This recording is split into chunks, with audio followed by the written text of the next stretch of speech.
अस्सलाम वालेकुम नाज़रीन। यूँ तो सुप्रीम कोर्ट में आए दिन रूटीन केसेस होते रहते हैं और फैमिली मैटर्स में भी रूटीन में कस्टडी का मामला चलता रहता है। आज एक दिलचस्प हकीकत स्टोरी आपको सुनाएंगे जो कि दिलचस्प होने के साथ साथ अफसोसनाक भी है। और कौन अपने किसी को हक से महरूम करने के लिए या किसी के हक पर कब्ज़ा करने के लिए किस हद तक जा सकता है, वो आप जानकर गश्ते बदंदा हो जाएंगे। केस है एक बच्ची की कस्टडी का, यहीं पंजाब के इलाके से ही। और हुआ ये उसमें कि दादी ने हाई कोर्ट के फैसले के ख़िलाफ़ फाइल की कि बच्ची की कस्टडी माँ को ना दी जाए। बेंच जस्टिस उमर अता बंदियाल पर मुश्तमिल 3 रुकनी, जिसमें justice Sajjad Ali Shah active member थे जिन्होंने ये केस फुल स्टडी किया हुआ था। दादी की जानिब से वकील पेश हुए तो जस्टिस सज्जाद अली शाह ने कहा कि पहले तो आप ये बताएं कि आपने 5 साल तक अदालत के साथ ये फ्रॉड किया कि दादी ने अदालत में ख़ुद को माँ ज़ाहिर की। अब ये देखें कितनी खौफनाक बात है। बच्ची की वल्दियत में तो बाप का ही नाम है, यानी ख़ातून के बेटे का, और माँ वो ख़ुद को ज़ाहिर कर रही है कागज़ों में, यानी माँ बेटा मियाँ बीवी हो गए। अस्तग़फिरुल्लाह। और चलें अमलन नहीं हुए लेकिन उस हद तक, ज़वाज की हद तक, लेकिन इस केस की हद तक तो वो अमलन भी माँ जो है वो उस बेटे की बीवी बन के अदालत में जाती रही और ये कहती रही कि ये बच्ची उसकी है। माँ ने जब ये दावा दायर किया अपनी ख़ुद को माँ साबित करने का, तो हमारे अदालती निज़ाम को भी आफरीन है माशाल्लाह। एक निकाह नामा तलब होता तो पता चल जाता कि भाई, और निकाह रजिस्ट्रार आया था कि किससे निकाह हुआ था मौसूफ़ का, कौन माँ है, उसको माँ साबित करने में 5 साल लग गए। बहरहाल जब माँ साबित हो गई, हकीकी माँ कौन है, तो कस्टडी फिर हकीकी माँ को ही मिलनी थी। सेशन कोर्ट ने भी कस्टडी माँ को दी और हाई कोर्ट ने भी।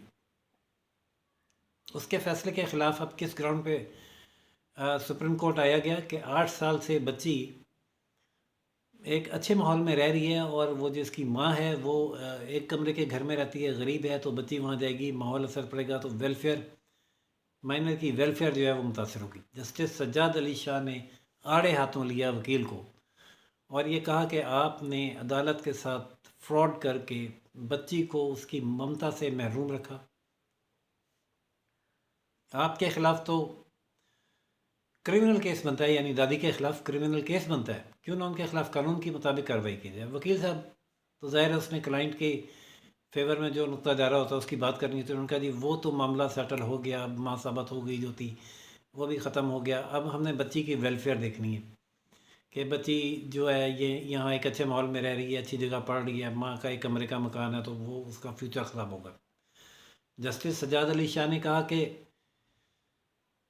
आप बच्ची की वेलफेयर की बात कर रहे हैं तो पहले तो आप ये तयन करें कि बच्ची की कस्टडी का हक है किसको। आप दादी को यह हक दिलवा रहे हैं। दादी तो बच्ची की तहवील की लाइन में वेलफेयर के हवाले से आती ही नहीं है, ना शरीयत के तौर में, शरीयत में, और ना कानून में। और शरीयत और कानून ये हक किसको देता है? पहले नंबर पे सगी माँ, अगर वो ना हो तो दूसरे नंबर पे नानी, और नानी भी ना हो तो तीसरे नंबर पे खाला। माज़रत ख़्वाह, माँ, नानी और खाला, दादी तो लाइन में है ही नहीं। और आप कैसे ये वो वकील साहब फिर वो बात ठीक है, आप सही फरमा रहे हैं, लेकिन बच्ची की वेलफेयर देखनी है। वो एक मकान के कमरे में माँ है और माँ जो है वो भी तैयार है इस बात पे कि बच्ची अगर उसका फ्यूचर वहाँ अच्छा बनता है तो वहाँ रहे। इसका जवाब सज्जाद अली शाह साहब ने बहुत अच्छा दिया। उन्होंने कहा कि अगर माँ राज़ी है तो फिर आप अदालत में क्यों लेने आए हैं? आप जाएं, उस माँ से माफ़ी मांगें कि आपने उसके साथ झूठ बोला, फ्रॉड किया, और अदालत के साथ भी, और उसको उसकी ममता से महरूम किया। उससे माफ़ी मांगें और उससे बच्ची ले लें। हमसे क्या फ़ैसला लेना चाहते हैं? उन्होंने नहीं, वो माँ जो है उसने 5 साल के बाद दावा दायर किया था, जिस पर अदालत ने उसको बताया कि भाई 5 साल तो वो आप उसको अदालतों में भगाते रहे और वो ये साबित करने में लगी रही कि माँ वो है। आप کیا چاہتے ہیں کہ آپ کے خلاف کیا کارروائی کی جائے. وہ پھر وکیل صاحب اسی ویلفیئر کے نقطے پر آ گئے، تو جس پر جسٹس سجاد علی شاہ نے کہا کہ بات اگر رہے گی تو وہ ماں کے پاس ہی. اگر آپ یہ کہتے ہیں کہ ماں غریب ہے، اس کے ایک کمرے کا مکان ہے، تو صرف 2 ماہ پہلے جسٹس قاضی فائز عیسیٰ، ناظرین جسٹس قاضی فائز عیسیٰ کا تذکرہ ہوا عدالت میں، اور بہت اچھے الفاظ میں ہوا، اور ان کے ایک فیصلے کی بہت تعریف کی اس عدالت نے، یہ بتا کر کے 2 ماہ پہلے جسٹس قاضی فائز عیسیٰ نے، اور وہ ہمیشہ ایسے ہی فیصلے کرتے ہیں قانون اور شریعت کے معیار پر پرکھنے کے بعد پورے اترنے والے. انہوں نے قرآن کی ایک آیت کوٹ کرتے ہوئے یہ لکھا ہے کہ ماں اگر معذور بھی ہو تو اس کی ممتا کا کوئی نعم البدل نہیں ہے.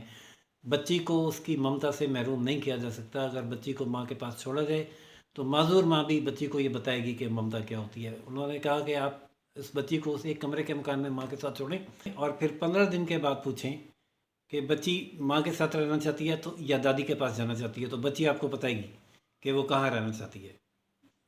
آپ اگر وہ بچی دادی کے پاس جانے کا نام لے تو ہمارے پاس آ جائے گی. جسٹس سجاد علی شاہ کا یہ کہنا تھا کہ ممتا کا کوئی نعم البدل نہیں ہے. اگر بات ویلفیئر کی ہے تو بچی کا باپ جو اٹلی میں کما رہا ہے، وہ بچی کو اس کا حق ماں کے پاس دے، اس کو اچھا مکان لے کے دے، اور اس کو اچھا ماحول دے، اور اچھے اسکول میں تعلیم دلوائے. یہ باپ کا فرض ہے. لیکن یہ نہیں ہو سکتا کہ وہ یہ سب کچھ فراہم کرنے کے لیے بچی کو ممتا سے محروم کر کے اس کی دادی کے پاس رکھے. ان آبزرویشن کے ساتھ اپیل یہ ڈسمس ہوئی.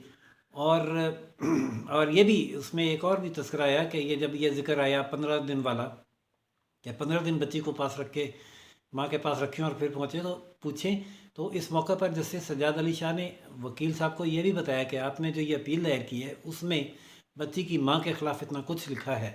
عدالت میں اگر آپ نے اتنا کچھ لکھا ہے تو اس بچی کے کان میں کیا کچھ نہیں بھرتے ہوں گے. آپ بچی کو آزاد ماحول دیں اور ماں کے حوالے کریں.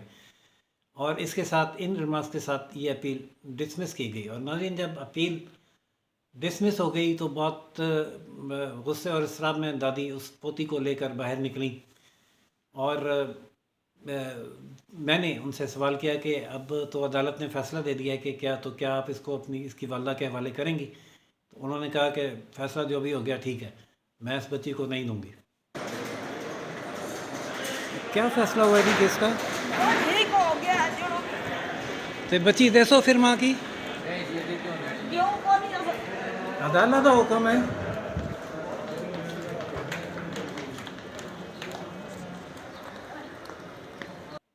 یہ رویے ہیں ہمارے کسی کو کسی کے حق سے محروم کرنے کے بارے میں، کہ ہم نہ پھر شریعت کا مذاق اڑانے سے باز آتے ہیں، نہ ہم رشتوں کا تقدس پامال کرنے سے باز آتے ہیں، کہ یعنی دادی جو ہے ماں بن جائے.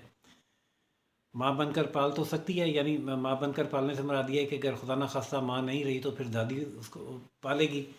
لیکن دادی اس صورت میں پالے گی کہ وہ اس کی نانی نہ ہو، خالہ نہ ہو.